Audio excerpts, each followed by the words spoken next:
Estas palabras vamos a presentar a quien realmente va a hablar de Belgrano con sabiduría, con enjundia, que es el coronel Horacio Matías Orefice, que es un honor tenerlo aquí. El comodoro Horacio Matías Orefice, que es de la Fuerza Aérea Argentina. El comodoro Orefice es licenciado en Sistemas Aéreos y Aeroespaciales, de la especialidad de caza. Ingresó a la Fuerza Aérea en 1991 y ha ocupado principalmente cargos operativos como piloto de combate y en el área de la educación. Actualmente se desempeña como agregado de defensa de la República Argentina ante el Reino de España, con extensión en el Reino de los Países Bajos y Marruecos. Está casado y es padre de 7 hijos. Horacio Matías, es una enorme satisfacción. Aquí leo este pequeño currículum cuando el tuyo es demasiado extenso. Acá no hablo de tus obras ni de tu trayectoria. Así que para nosotros, en este Colegio Mayor, tenerte es una verdadera satisfacción. Gracias, Rodolfo. Muchísimas gracias. Gracias.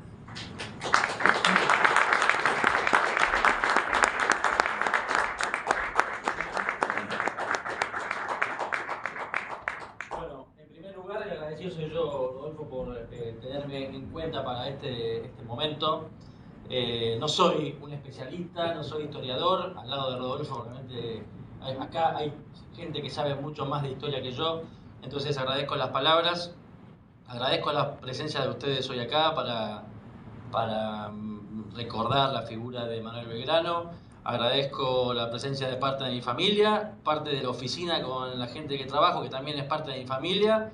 Así que la idea es no repetir lo que ya se vio en el video, que está muy bien hecho y muy didáctico, sino buscar algunas perlitas y hacer lo que quería Belgrano, ¿no? Que nos atreviéramos a pensar. Recién decía Rodolfo, dijo atreverse a pensar. Y sapere aude es una frase latina que popularizó Kant, pero viene de mucho más tiempo atrás. Horacio, en una de sus obras, le incita a su contertulio sapere aude, ¿no? Atreverse a pensar, y cita en ese pasaje todas las ideas que toma Ulises en su regreso a Ítaca, ¿no? Entonces, realmente es un buen resumen sobre lo que le gustaba o nos proponía Belgrano del atrevernos a pensar, ¿no? Así que, como primera nota, Rodolfo, creo que, así como Mauro hablaba de Belgrano como guía, parte de esa guía que Belgrano nos ofrece es atrevernos a pensar. Y cuando me preguntaron cuál podía ser el título de esta, no quiero decir conferencia, llamémosle de charla, de diálogo con ustedes, justamente, y habiendo visto el video de la construcción del Monumento a la Bandera, en dos de sus lados dice cosas que citan a Belgrano bastante bien. Una es procurarme hacerme digno de llamarme hijo de la patria, y en otro lugar, este será el color de la nueva divisa. Es decir, dos cosas que plantan a Belgrano en su obra. Una, obviamente, la creación de la bandera, pero la otra, él demostró con su vida, una vida corta, 50 años, yo tengo 50 años, después vamos a hacer un repaso de todas las cosas que hizo en 50 años, de lograr llamarse digno hijo de la patria, ¿no? Y volviendo al Monumento a la Bandera, esta foto es del 20 de junio del año 92. Recién decía Rodolfo que yo entré a la Fuerza en el 91. En el año 92 estaba por acá, parado, acompañando a el primer año de la Escuela de Aviación, que estaba haciendo su jura de bandera en el Monumento a la Bandera. Esa fue la primera vez que conocí el Monumento a la Bandera. Tuve la suerte de volver un par de veces, pero sobre todo quería decirlo porque no deja de ser un lugar emblemático. Es decir, estar jurando la bandera, en este caso acompañando a jóvenes cadetes que estaban haciendo su jura de bandera, en el mismo lugar donde por primera vez Belgrano hizo jurar esto de defender la patria de enemigos interiores y exteriores, etcétera, etcétera, tiene un valor enorme. Y por otro lado, me siento realmente complacido de estar acá, porque desde el 3 de junio del año 2018, Manuel Belgrano es el prócer guía de la Fuerza Aérea, institución a la cual pertenezco. Desde los años 70, el sable que representa el mando del oficial en los ejércitos es una réplica del sable de Manuel Belgrano. Bueno, hay toda una serie de explicaciones de por qué se elige Belgrano. Me parece que es una figura que estaba poco explotada, como pasa con muchas veces con los argentinos, que tenemos todo ahí, pero no lo sabemos aprovechar.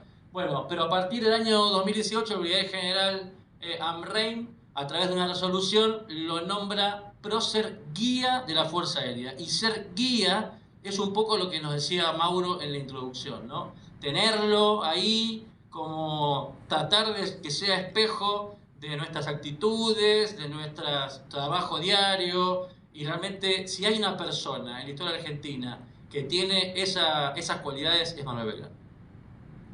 Yo solamente voy a basarme para esta presentación en 4 preguntas, en realidad 3 preguntas y una reflexión. En primer lugar, ¿qué pasó el 27 de febrero? ¿Qué hacía Belgrano ahí? ¿Y quién era Manuel Belgrano? Luego, el legado es un poco la respuesta a las 3 preguntas. En primer lugar, ¿qué pasó? Bueno, ya todos lo sabemos, desde que estamos en el colegio, ¿no? Estamos acostumbrados a ver en el manual, hoy en internet, en el Google académico, las mismas fotos, las imágenes de una tropa formada frente a la bandera, con los colores que conocemos hoy. Un poco lo que expresó Manuel Belgrano esa tarde es lo que nos dice Pablo Rago, convertido en Manuel Belgrano en el video, pero le pide juramento a sus soldados. Ya vamos a ver qué hacía ahí Belgrano y qué pasó después. Lo que le escribe Belgrano al triunvirato también se comentó en el video, es esto, que la mandé a hacer blanca y celeste, conforme los colores de la escarapela. No es la primera vez, como también se dijo recién, que Belgrano estaba preocupado por oficializar una enseña, porque ya 2 semanas antes de enarbolar esta bandera, el 13 de febrero, ya solicitaba permiso al triunvirato para oficializar la escarapela.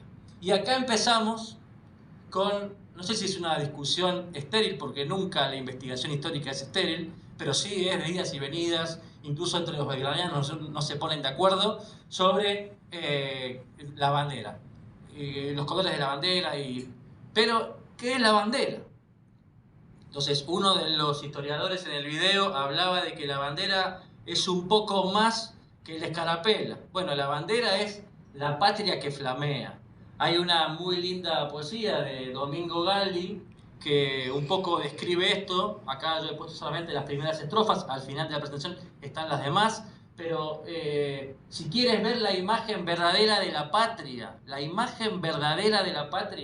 mírala con los ojos de Belgrano y que se te haga cielo en la mirada, ¿no? ¿Qué cosa? ¿Y qué es la bandera? Bueno, y depende de lo que le pregunte a cada uno dará su respuesta, pero la bandera es la misma. La que defiende el soldado en la guerra como la que después vamos a defender cuando juega nuestro equipo de fútbol. No sería lo mismo un mundial de fútbol si cada país nos llevara su bandera.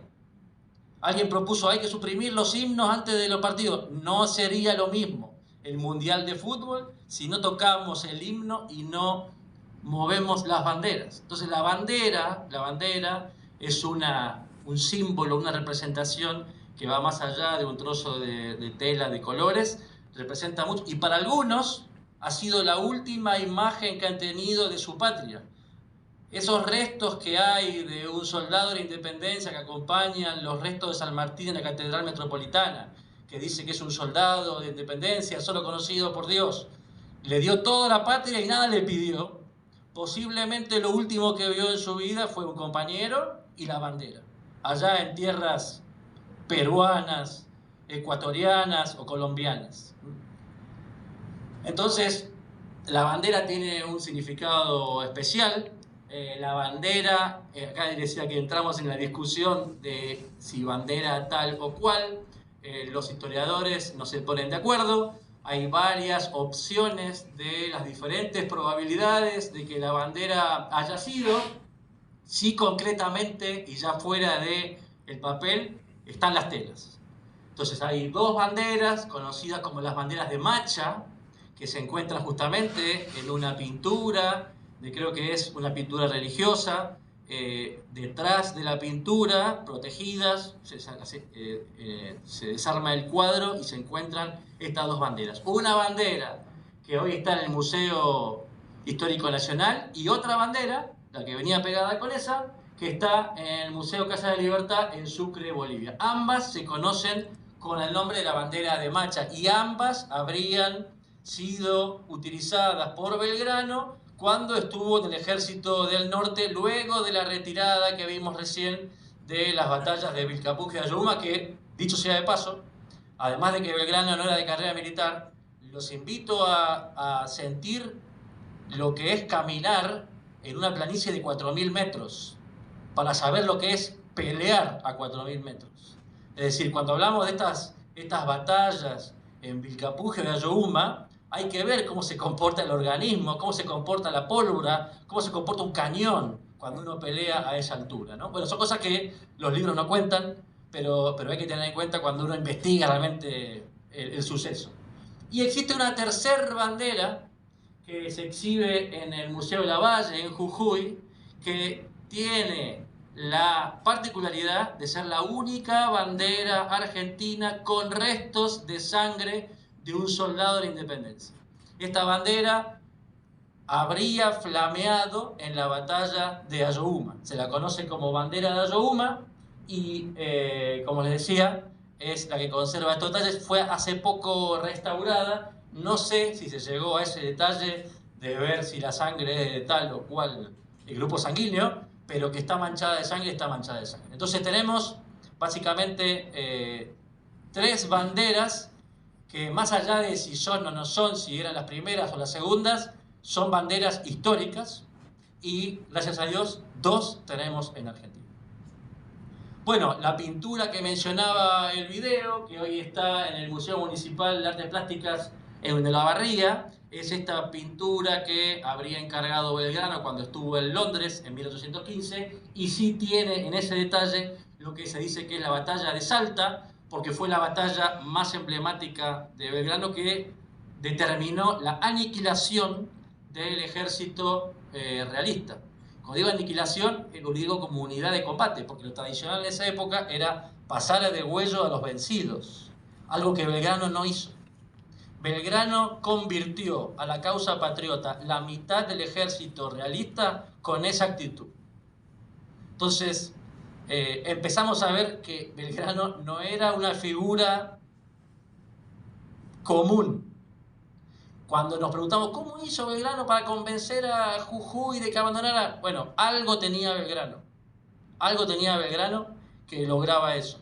Algo tenía Belgrano que logró hacer ver a los realistas que la causa independentista no era una causa atea, sino todo lo contrario. Aparecían figuras como la de Belgrano que demostraban lo contrario. Bueno, es conocido la devoción de Belgrano por la Virgen María, tal es así que el 24 de septiembre, el día de la batalla de Tucumán, él hace bendecir, el 25 de mayo de 1812 hace bendecir la bandera en Jujuy, y ahí dice que con esta bandera ya nos distinguimos de las demás naciones del globo. Y el 24 de septiembre, luego de la batalla de Tucumán, declara generala y protectora del Ejército del Norte a la Virgen de la Merced, a la que le entrega el bastón de mando. Un poco del cariño, y esto lo digo porque además, estando en un colegio mayor que se llama Nuestra Señora de Luján, Belgrano tenía un cariño especial por la Virgen de Luján y envía a la parroquia de Luján una de las banderas capturadas luego de la batalla de Salta. No pude corroborar que la bandera todavía esté allí, yo creo que ya está en el Museo Histórico Nacional, pero para que veamos que detrás de la figura de Belgrano había un componente religioso que supo transmitir a su tropa muy importante. Y finalmente, también relacionado con los colores de la bandera nacional y que tiene que ver con España, es que mucha gente le atribuye los colores de la bandera a un respeto o una subordinación a la corona borbónica, ¿no? Y vamos al Prado, vamos a ver el cuadro de la familia de Carlos IV y vemos que varios integrantes de la familia de Carlos IV tienen una banda celeste, blanca y celeste. Ahora, la pregunta es, ¿por qué? Bueno, Carlos III, muy devoto de la Virgen y en particular del dogma de la Inmaculada Concepción, crea la real y muy distinguida orden que lleva su nombre, cuya medalla en su centro tiene a la Inmaculada. Es decir, los colores celeste y blanco históricamente se los ha vinculado al manto de la Virgen y en particular a aquellas personas que son muy devotas de la Virgen tienen claro que esos colores son mucho más que colores, representan a la Virgen. Entonces, a aquel al que le interese, realmente hay un trabajo espectacular sobre lo que es la Real Orden de Carlos III, pero una ilustre y real orden hispana, orden del tercer Carlos se apellida, protege la María Inmaculada y de la cruz la insignia venerable, sea su distintivo, adorno y armas. Es una poesía dedicada justamente a esta condecoración histórica española. Bien, con esto un poco cerramos lo relacionado con la creación de la bandera el día 27 de febrero de 1812. ¿Qué hacía Belgrano ahí? Bueno, un poco ya lo hemos visto, pero la pregunta es, ¿qué hacía Belgrano ahí? ¿Qué hacía un comerciante, periodista, abogado, revolucionario, si se quiere, pero de la pluma, enarbolando una bandera, inaugurando unas baterías en el Paraná?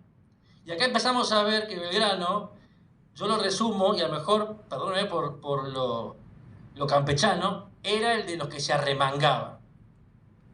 A Belgrano le dijo el triunvirato, vaya a inaugurar unas baterías para defender Rosario de las acechanzas de los realistas que vienen de Montevideo. Me arremango y voy. Pero no solamente eso, sino que después siguió a cargo el Ejército del Norte. Después vino Tucumán, Salta, Vilcapugio y Ayohuma, ¿no? Es de los que se arremanga.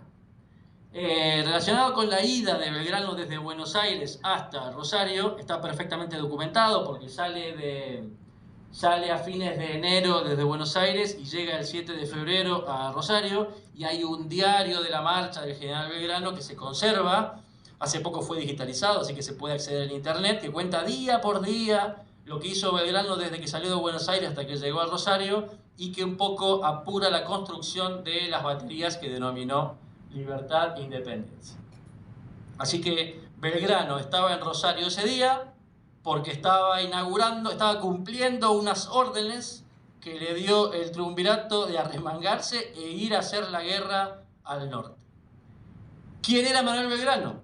Creo que todos sabemos quién era Manuel Belgrano. Acá hay una cronología muy apretada, pero yo destaco de esto que desde el 70 en que nace al 20 en el que muere, pasan 50 años y en el camino tenemos su formación en Derecho en España, su vuelta a Buenos Aires y su trabajo como secretario perpetuo del consulado, que después es todo un capítulo, las cosas que hizo como secretario del consulado. Participó activamente de la segunda invasión y activamente de la primera, yéndose a Montevideo cuando los demás porteños juraron fidelidad al rey inglés. Es decir, las tropas del general Bereford se instalan en Buenos Aires durante 6 meses y la sociedad porteña recibió a los británicos. Y las autoridades de Buenos Aires juraron fidelidad al rey inglés. Belgrano no. Belgrano se fue. Y en la invasión del año siguiente ya tuvo un papel militar importante, sobre todo en la defensa del convento de Santo Domingo. Luego participa como vocal del primer gobierno patrio, tiene una expedición primero auxiliadora a la banda oriental y al Paraguay, a veces poco recordada, a cargo del Ejército del Norte, de 1812 a 1814, misión diplomática en Europa, que como particularidad, Belgrano avisa en 1815 que se está preparando una flota a cargo del general Morillo que viene a sofocar la rebelión en América. Esa flota inicialmente venía al Río de la Plata. No vino, o sea, no fue. Finalmente va a Venezuela y así la pagaron los venezolanos. Una represión terrorífica a cargo de Morillo que hubiera significado probablemente el fin de la revolución si esa flota, en vez de ir para el norte, venía al Río de la Plata. ¿Qué hizo cambiar los planes? Bueno, hay diferentes teorías, pero la principal es la caída de la ciudad de Montevideo en manos independentistas, lo que dificultaba el arribo de los realistas a Montevideo, y esa expedición finalmente sale para el norte, y por eso le digo que esto es un libro, saber cómo le fue a los independentistas de la zona de Colombia y Venezuela. Luego participa de las deliberaciones del Congreso de Tucumán, de vuelta a cargo del Ejército del Norte, y finalmente a causa de la enfermedad fallece en 1820. Mausoleo del general Belgrano en la plazoleta de Santo Domingo, en la avenida Belgrano y Defensa. Viendo el mausoleo, uno aprende quién fue Belgrano. Belgrano nació a pocos metros de ese mausoleo y hoy está enterrado. Pocos saben de que Belgrano está enterrado ahí, pero en ese mausoleo que recientemente se terminó de poner en valor, está enterrado Manuel Belgrano.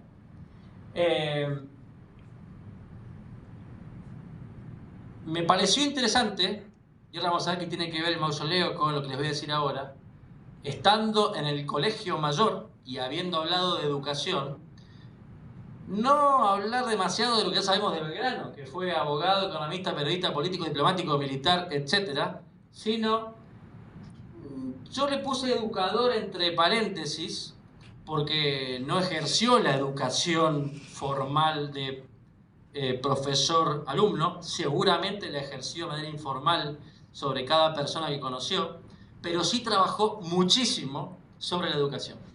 Hay un año sobre el que no se conoce mucho de Belgrano, que fue entre el año, desde que termina su estudio como abogado en el 93 al que llega a Buenos Aires en enero del 94. Hay autores que mencionan que estuvo en Madrid haciendo prácticas de derecho en Madrid, puntualmente en la zona de la Plaza de la Villa, porque el cuñado de Belgrano, un Calderón de la Barca, vivía allí. Curiosamente, en la Plaza de la Villa, donde funciona hoy y fundada por Carlos III, la Real Sociedad Económica Matridense Amigos del País, es una de las instituciones que fomentaba la educación, la libertad de comercio. Jovellanos, Campomanes, son todas figuras que tenían sus libros allí, y está la biblioteca de libros prohibidos a la que Belgrano accedió gracias al permiso del Papa. Es decir, Belgrano tuvo una oportunidad que creo yo que falta todavía explorar, que lo hizo acceder a unas ideas y al sapere aude, el atreverse a pensar, que después trasladó a lo que era la semilla de la futura Argentina. Entonces, pero la idea, sin que se ilustren los habitantes de un país, nada podríamos adelantar. Uno de los ángeles que sostiene el sarcófago de Belgrano tiene una inscripción que dice Studis Provendis, proveedor de estudios. Belgrano fue un proveedor de estudios. ¿Y cómo fue proveedor de estudios? A través de la ciencia del comercio, la creación de escuelas económicas, la escuela de Juan T. Dibujo, que duró poco, pero la fundó, la escuela de náutica, y sobre todo favorecer el acceso a la educación de niños y mujeres. Belgrano. La patria necesita de ciudadanos instruidos. Y esto sobre todo para aquellos que tienen que ver con la educación o hablando en un colegio, en una zona universitaria de Madrid. Fíjense lo que decía de los maestros Belgrano. El maestro procurará con su conducta y en todas sus expresiones y modos inspirar a sus alumnos amor al orden, respeto a la religión, consideración y dulzura en el trato, sentimientos de honor, amor a la virtud y a otras ciencias, horror al vicio, etcétera, etcétera, etcétera. Esa es la concepción que tiene Belgrano de educación, esa es la concepción que tiene Belgrano sobre los maestros. Legado de Belgrano. Y ya con esto vamos finalizando. Sabemos que San Martín tuvo muchísimo intercambio epistolar con Belgrano, solo se vieron una vez. En realidad, más que la posta de Yatasto de los libros tradicionales de historia, hoy se dice que es la posta de Algarrobos, cerca de Yatasto. Pero, ¿qué dijo San Martín de Belgrano? Es lo mejor que tenemos en la América del Sur. Y yo estoy convencido de que realmente es un personaje de los mejores que hemos tenido. San Martín fue un gran militar, un gran estratega, un gran logístico, pero completo como la figura de Belgrano no conozco en la historia argentina. Y que ambos se admiraban mutuamente. Y cuando, porque hay que leer las cartas entre ambos para darse cuenta que había un cariño especial en las cosas que le pide Belgrano a San Martín y San Martín le responde en sus cartas. Entonces, Eduardo García Caffi hace un pequeño escrito hablando sobre esta amistad que se establece entre San Martín y Belgrano y tiene que ver los intereses comunes. Y los intereses comunes no eran más que saber que vivían momentos difíciles, que eran momentos trascendentes y que necesitaban trabajar unidos y que esa unión hermanaba a los hijos de la patria. Bueno, y finalmente, esta última imagen, que es la base del mausoleo de Belgrano, tiene dos representaciones de un pensador y de un hombre con una espada, ¿no? Es el pensamiento y la acción. Es decir, Belgrano, además de su honradez, su determinación, sus valores inclaudicables, podemos resumir en que fue un hombre de pensamiento y de acción. Entonces, cuando analizamos la figura de un prócer, más allá de volvernos enciclopedistas y uy, cuánto que sabe, es llevar la figura, la guía de esa figura a nuestros tiempos. Es decir, prepararnos, sapere aude y después trabajar. El final de la poesía esa que les comentaba de Gali dice algo así, como mira cómo flamea y piensa que en sus pliegues, con sus preciosas vidas y sus sangres, escribieron sus nombres aquellos que lograron hacer del símbolo flameante esta patria que nos une o que nos duele. Con esto espero haber cumplido con las 3 preguntas y la conclusión final.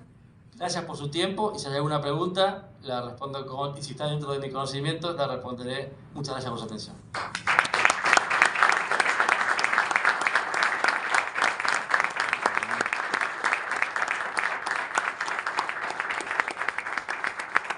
Para finalizar, un error histórico que tiene el video, ahí figura el Pablo Rago representando a Belgrano en el Paraná.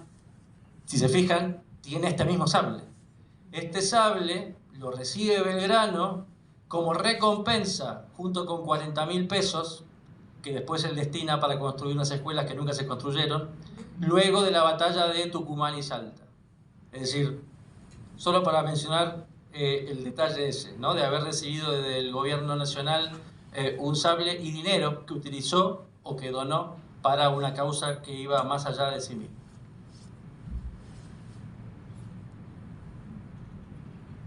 No sé, Rodolfo, si algo para comentar o alguien tiene alguna pregunta, yo estoy a disposición. No,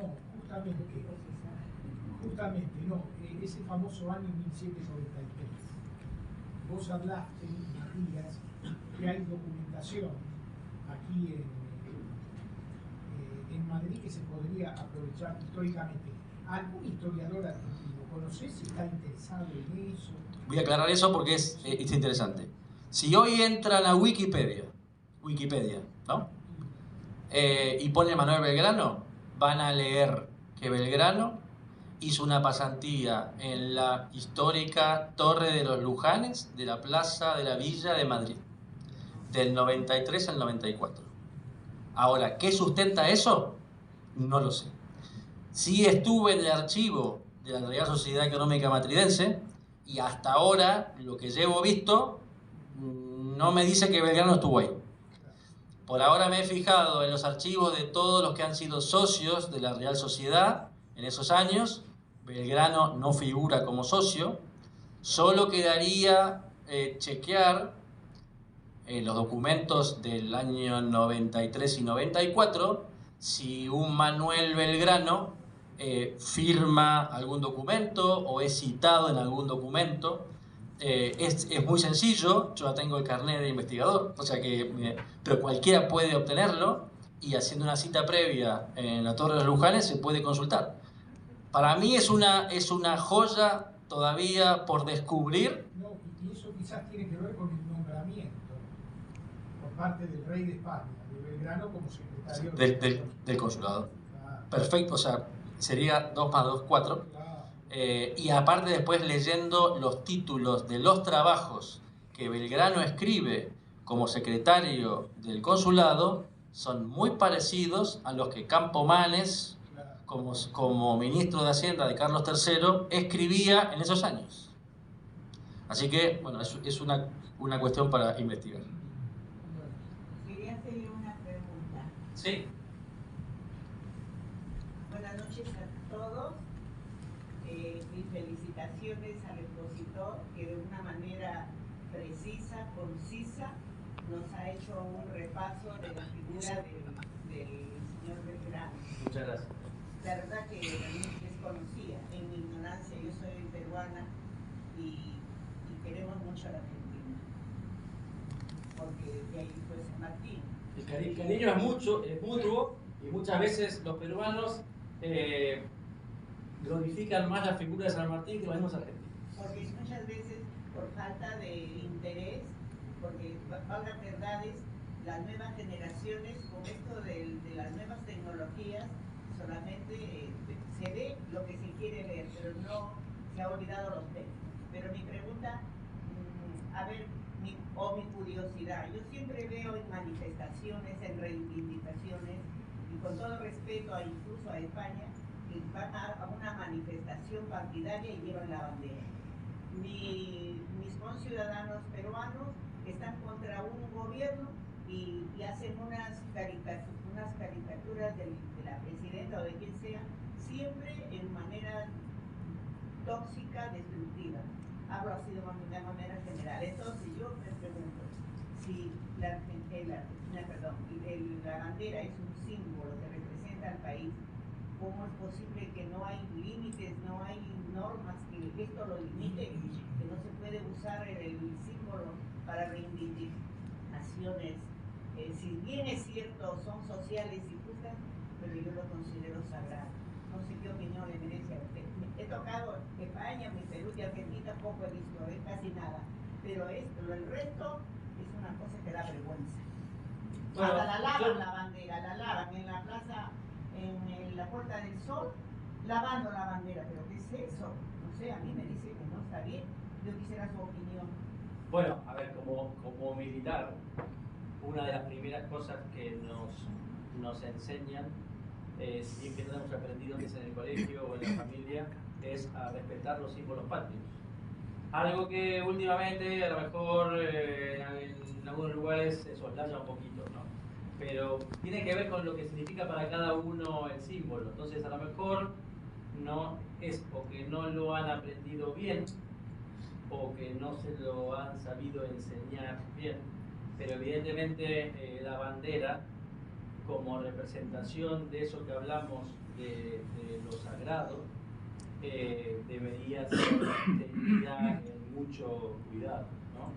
Pero bueno, bandera al final es de todos y cada uno utiliza la bandera. A lo mejor alguien podría decir, ¿y cómo la bandera revoleada, el momento de la bandera cuando gana Argentina en el Mundial?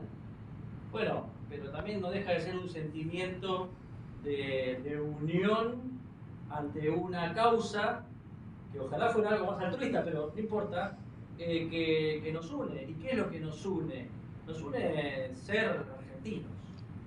Y la representación argentina es la bandera. Entonces a veces en ese, no voy a decir manoseo, pero en ese ajetreo de la bandera, a lo mejor no se le rinde el culto que como símbolo patrio se merece. Eso es lo que yo pienso.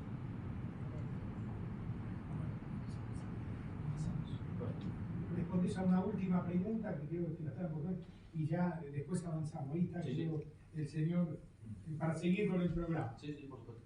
Bueno, yo también quiero felicitarle por su exposición comunicativa, pedirle que diga algo sobre el valor militar que las banderas tenían por sí mismas en el siglo XIX.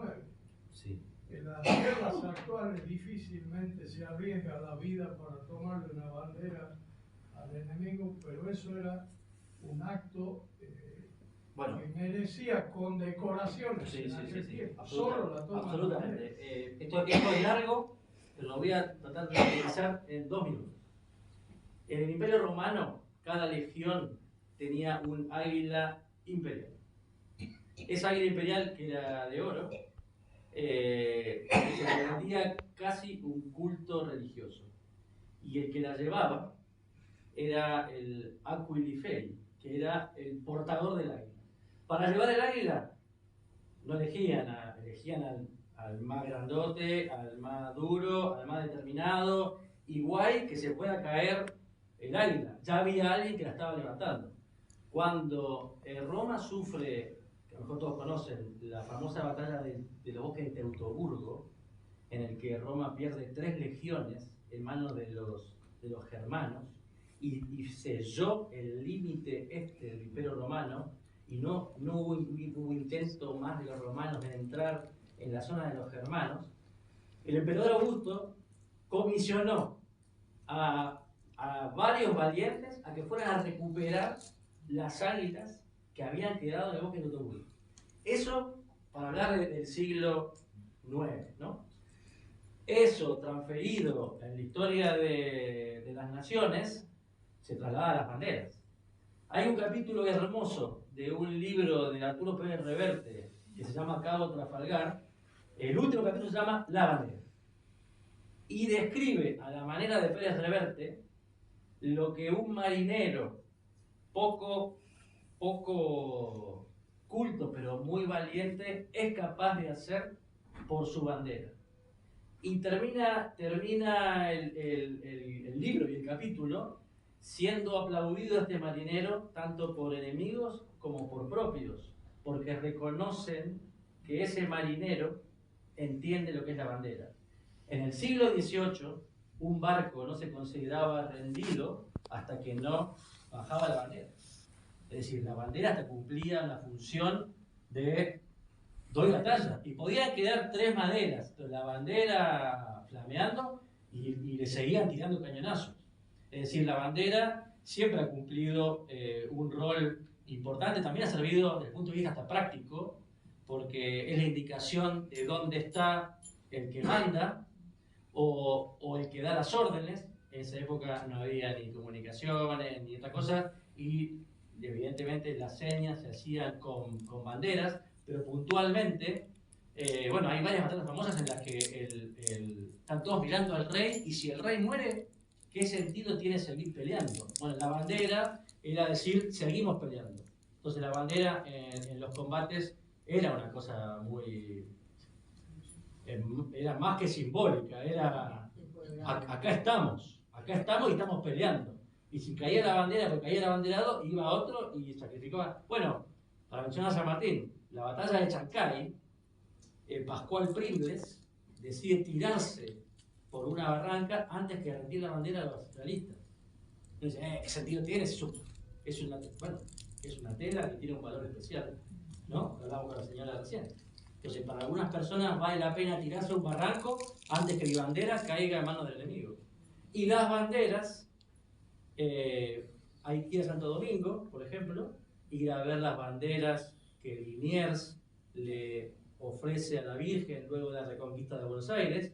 ¿Y qué significa la bandera? La bandera significa, le ganamos, le saqué la bandera, tenemos la bandera. Hace poco me estuve acreditando en La Haya, y en el Parlamento holandés, durante muchos años, se celebraron las sesiones de los holandeses con las banderas capturadas al Reino de España. Es decir, estoy deliberando con el enemigo vencido alrededor mío. O sea, la bandera tiene mucho para contar. Gracias.